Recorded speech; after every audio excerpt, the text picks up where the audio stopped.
Hello, YouTubers. The CNOS Reality TV Blogger. Hope you guys are having an amazing day today. Today I'm going to be reviewing Ready to Love Season 5, Episode 6, Double Shot at Love. Of course, we're still in DC, although I think a lot of the cast are DC transplants and not originally from DC. And of course, Chocolate City this season. So it's the men this week who are leading the charge. So Nephew Tommy, of course, meets with them initially to let them know that this is going to be a week. Instead of going out with the ladies that they have the strongest connection with, is to go out on dates with females who they may have not had the strongest connection with, or may have not had the opportunity to have, a romantic connection with. And then hopefully by the end of those dates can make a decision on whether or not those feelings change for some of the ladies and decide on who isn't ready to love basically by the end of the week, and basically said that they're at the halfway point. So we start off, our first date that they show us is with Walter and with Nadia. And that was interesting. So they were at a place getting a mani-pedi.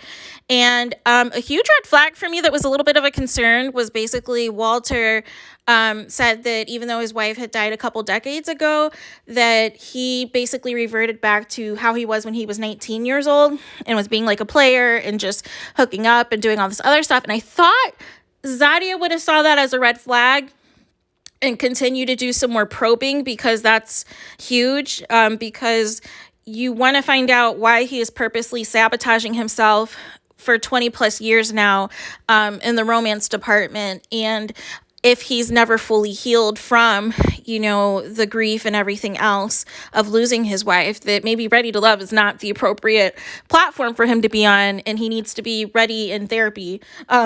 So I'm not sure, why that wasn't explored a little bit more, why they didn't dive a little bit deeper in that. That was a little weird.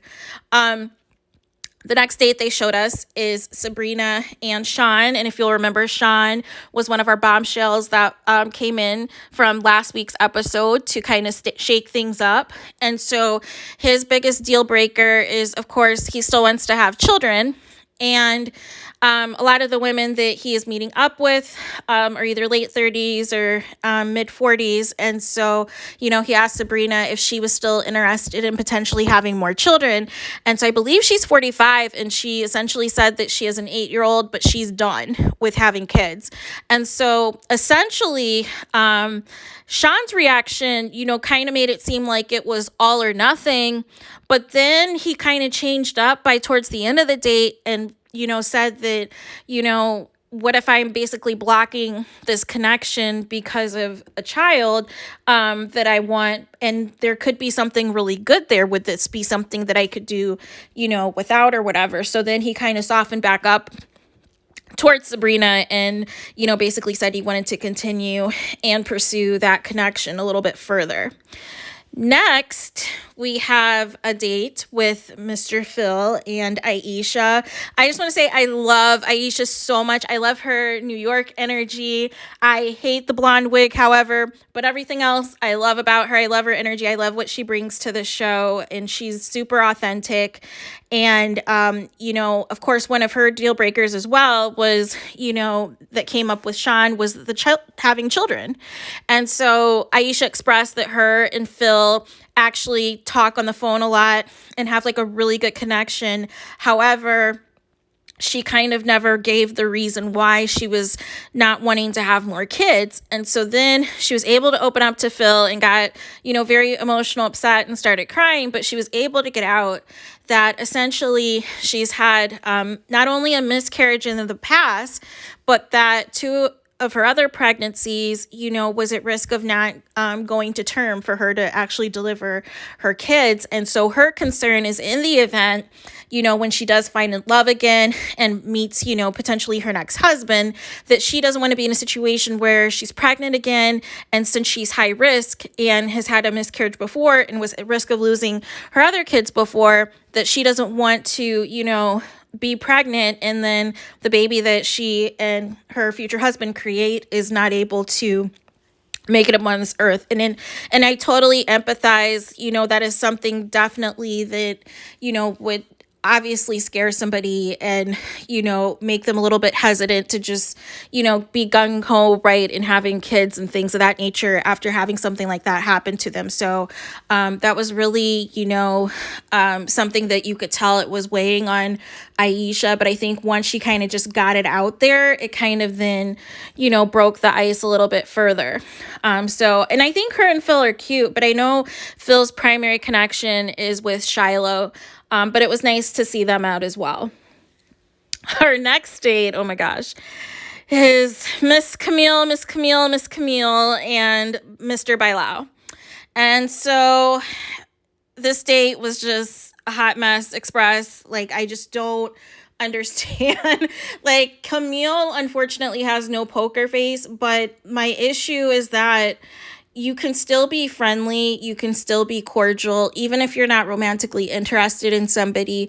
And unfortunately, she gives off this vibe that's very standoffish, and then she'll be like very sarcastic and, make inappropriate comments. And it's like, well, you can kind of tell she's not really feeling Bilal, so I wasn't sure why she was asking for him to feed her. And then they were supposedly eating oysters, but it looked like he was feeding her, a piece of crab. So I was a little concerned, like, what exactly are they eating? And it was just it was a very weird date. Kamil started grilling him, asking him questions about whether or not he made six figures, asking pretty much like his, credit score, like all these questions. And he's like, this is the first date. You're just like going in trying to find all this different stuff out about me, but you're not even giving me the vibe that you're romantically interested. And she even said that if she friend zones people, she'll like ignore her phone for a couple of days and then just tell them that essentially she's not seeing it for them. So it was just a very awkward date. And I feel like, unfortunately, she's so zoned in on Cornelius that she is not open to getting to know anybody else. But as a result of that, she's not only alienated the females from getting to know Cornelius, she's also alienated the men from wanting to get to know her. So I don't know how much longer she's going to have on this show, and I'll have more to say on that later once we get to the elimination. Oh, gosh. So next is a double date at a putt-putt place called Swingers. And it's funny because I actually just saw this place. I don't know if those of you who are Survivor fans or in Big Brother fans, but Wendell from Survivor and also, I want to say from this season, Shan and Liana from Survivor 41, and then also Azza from this last season of Big Brother, they all went to this particular putt-putt place that also kind of featured, drinks and, a little bit of a bar and things on the side. So it was kind of nice to see like a little bit more of the place. And it seemed like a really fun place to do putt-putt and things. So it was Moomin and Dante, and it was also Mr. Frank and Sabrina that were there kind of doing a double date thing, but obviously both getting to know each other. But Sabrina and Dante are the ones that have, that strong connection there. So, they were just kind of talking and things, and that was an interesting conversation because, they were talking about how much they love each other's energy, were attracted to each other. And he also is very connected with Zadia and Shiloh. Like, those are like his top two, but he also did flirt, a little bit with Sabrina initially. So he's just trying to see whether or not she's going to be a fit and, get to know her a little bit. And so you could tell he was kind of feeling her energy. And then they kind of cut over to Frank and Moomin, and they just seemed to be really hitting it off. A serious conversation they had was about sex before marriage. And so Moomin maintained that, she's basically going to be abstaining from sex. She's going to be celibate until, she meets her future husband, and then will have sex on her wedding night. And so, Frank basically said that he's a hypersexual person and that normally he would, have to want to have sex before potentially marrying somebody.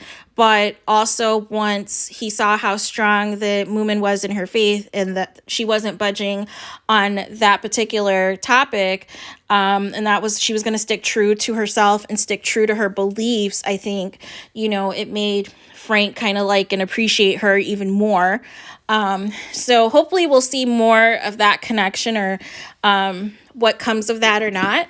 But I thought that was pretty interesting that he wasn't, going to completely just shut all of that off. So that was that. And then after that, we had another date featuring Tashia and Sean. And I actually was pleasantly surprised because I felt like Tashia is like very much at risk. She's on the bubble for me in terms of somebody that's going home very soon. Because if you'll remember the first episode, all of the men basically had friend zoned her and she was at the bottom too. And then she just felt a certain way. And even the second episode, when she tried to ask a few of the men as to why she was at the bottom, they really kind of just gave her a non-answer that really didn't, it was almost as if they were just afraid to just say that they simply weren't feeling her. Another thing I did not like when describing Tashia, and I don't know if it's like a thing with like why men do this, but I noticed with any woman that, has a little bit of extra weight or is plus size or what have you and is light skinned, they refer to them as Jill Scott. And I just have like a complete issue with that because I feel like it's like the go-to for like the light skinned plus size woman that she can only look like Jill Scott or something. Like it's very bizarre. It is very weird. It is very random. Sidebar on that, but that was something that was mentioned at the men's deliberation. And I was like, Jill Scott, like what? Anyways, back to their date. So, Sean and Tashia, of course, are connecting on the fact that they both want children. And so Tashia's like, yeah, my clock is ticking. And, Sean is like, so is mine. He's like they were just doing some cute little flirting. They both said that they both, grew up in the South and went to Baptist churches. And Sean made it a point to say and emphasize a Black Baptist church.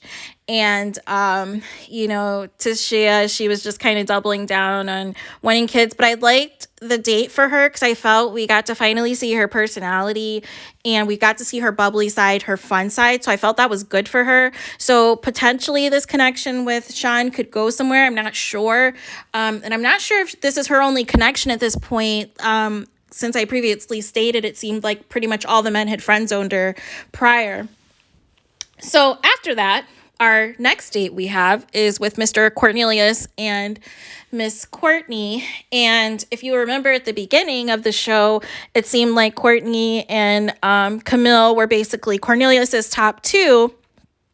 And then it kind of just went to just being Kamil, who was just mainly his main connection. And Courtney kind of fell for the wayside, but I don't know why she was pursuing things with Corey after, what he did the original evening of basically telling all the women the same information and scheduling dates with all of them at the same time. Why she even continued with any of that. But, Courtney, unfortunately, was leading with sex on this date with Cornelius, who Cornelius has pretty much maintained that he wants to wait until marriage to have sex and that he's very serious about his faith and his conviction and everything else and wants to remain celibate until his wedding night. And, Courtney, she still has like her hand on his thigh. And, they're at this like rum tasting place. And, Cornelius is even just kind of asking her, is this going to be something that's like a deal breaker, or would you be willing to wait to have sex? And basically Courtney said no, that she is a sexual person. She wants to have sex. And, basically told him that the ball's in his court if he wants to, continue and shoot his shot with her.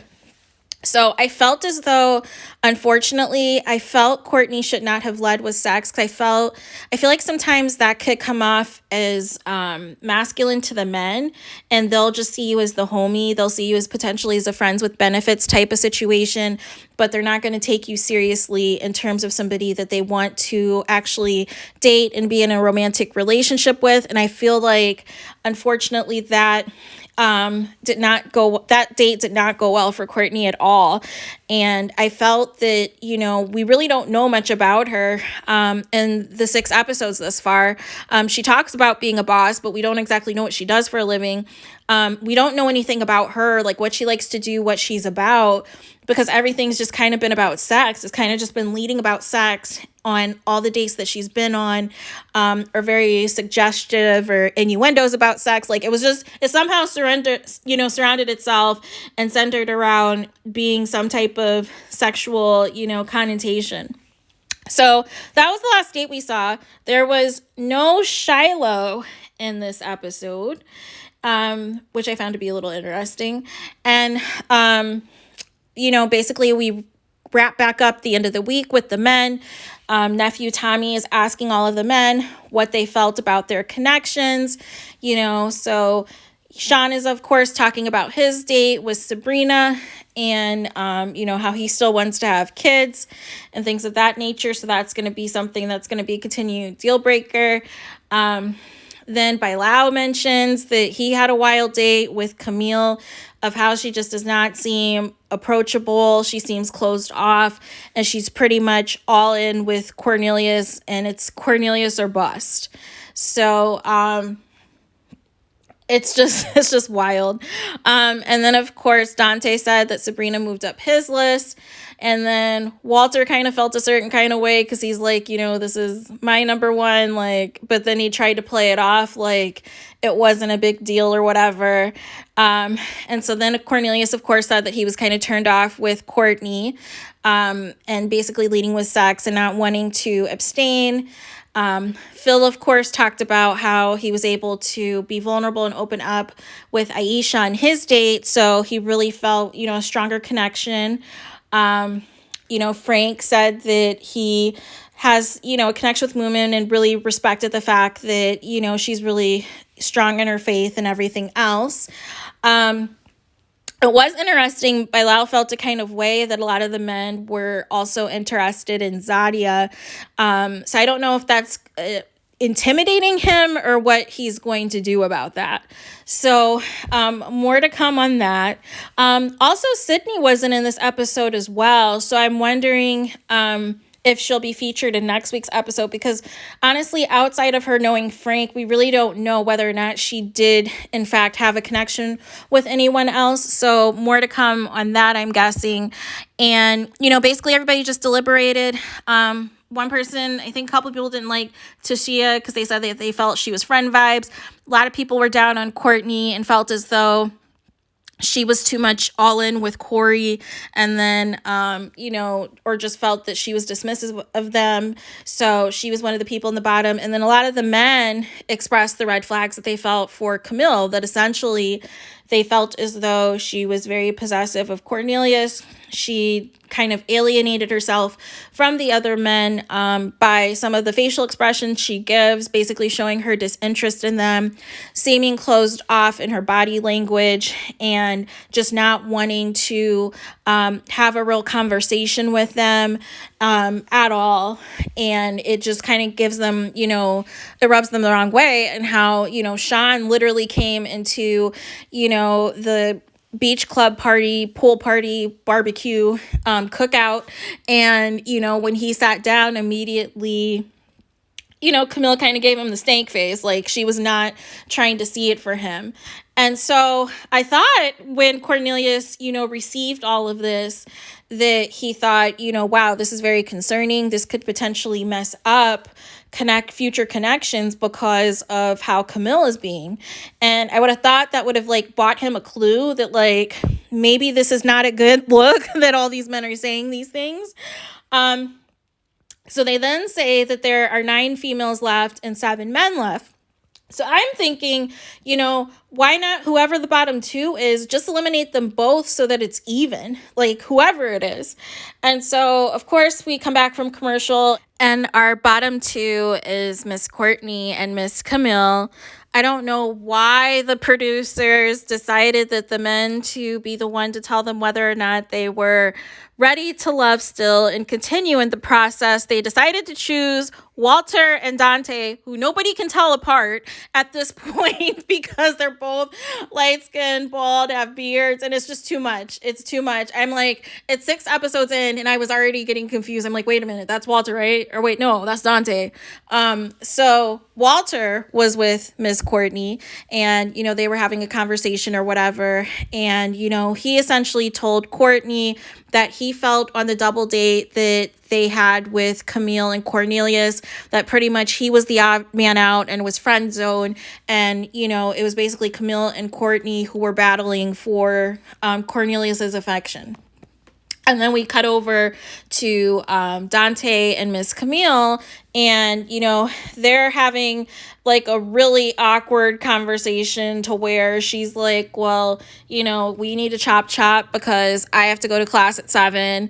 And she's like picking at her food. She's very quiet. Dante is like, this is not like you. You're always, Miss Bubbly, Miss Talkative, Miss Outgoing. Like, what is up? And so, basically Camille's saying if she doesn't have a connection, she's not going to force anything. But once again, she's standoffish. She's giving the weird facial expressions. She's given the weird vibes. And it's just too much. It's just too much of the Hot Mess Express that's happening. And at this point, I'm starting to wonder if she's a producer plant, because it's just a lot. It's a lot going on. And, I thought she was going to be sent home. I thought that was coming out next. And unfortunately, it was Courtney that they sent home. And I was like, okay, so maybe they're doing a double elimination and they're going to send home Kamil as well. Because, basically Dante is saying how, again, the men don't, see it for her in terms of her not having like any connections with the rest of them, that pretty much she's just zoned in on one person. So, and so then he basically says, decide you're not ready to go home just yet or whatever. And so then Camille's up here going off and doing the most and, basically saying, well, the men's hating on me and that's fine because I don't want to talk to you. I don't want to deal with you. Like, I know who I want and blase. And it's like, so did the men just really keep Kamil because of Cornelius? Because if so, I feel like this is just going to escalate and be an even bigger issue moving forward. So what happens in the preview for next week is, the couples get to meet each other's friends and family, and they're just grilling everybody. And even Sean makes a weird comment in terms of like what he can bring financially, that he can maybe contribute to a bill or two. And I'm like, oh no, huge red flag. So it just looks like next week's is going to be another disaster. And I want to say disclaimer, Kamil, I guess, was on social media again today, did like a little humble brag, but turned off her comments about the fact that, all my haters, you thought I was going to get eliminated and blah, blah, blah. And it's like, it's like, this is the type of energy that is turning people off, is that 1 minute you're saying that you want to apologize for how your behavior has been on the show. You want to apologize of how possessive and how much you have alienated the other women and men because of how you are behaving with Cornelius. But then you go on this whole, spiel about you're only being hated on because of colorism, which is not the case. You're being critiqued because of how your behavior and how you've conducted yourself on the show and continue to conduct yourself on the show as the Hot Mess Express this season out of all the females. And people are very much frustrated. And it's so frustrated because people don't understand why you went home, why you weren't one of the ones to go home. Like, even if they were going to just send home Courtney, you should have been packing as well, because it just it's not healthy to, conduct yourself this way. So unless she's an actress, like, this is not entertaining television. And it just speaks to how much I miss the earlier seasons of Ready to Love, because in season 1, People like Corey and Kamil would have never made it 5 and 6 episodes in. They would have been gone. Or people would have self-eliminated because they wouldn't want to put up with the foolishness and wanted to maintain their integrity, that if they didn't see it for a certain connection, they weren't going to sit there and just, try to just get to the end. And I feel like that's where we are in these seasons. Like, I feel like there's obvious production plants or people that production likes that they want to keep for a certain amount of episodes so that they can still facilitate drama, but it ends up just making the person look more and more out of their element, and it's uncomfortable to watch as a viewer because it's just not real life. In real life, there's no way a guy like Cornelius would still be entertaining the likes of Kamil if she is still exhibiting behavior such as this. And so that's why a lot of people were very turned off and felt as though there's like too much, producer interference at this point, to where they're just looking to create drama and create people acting out of pocket on camera.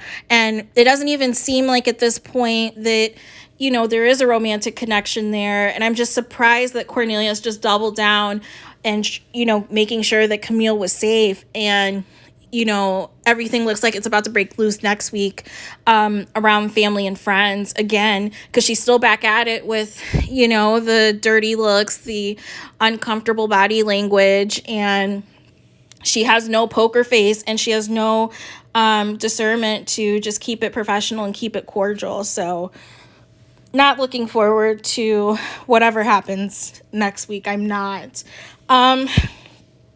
So that is all that I had wanted to say about tonight's episode. Please let me know what your thoughts and comments are and how you feel about everything. So that was pretty much all I had. So let me know your thoughts, and I will talk to you guys again soon.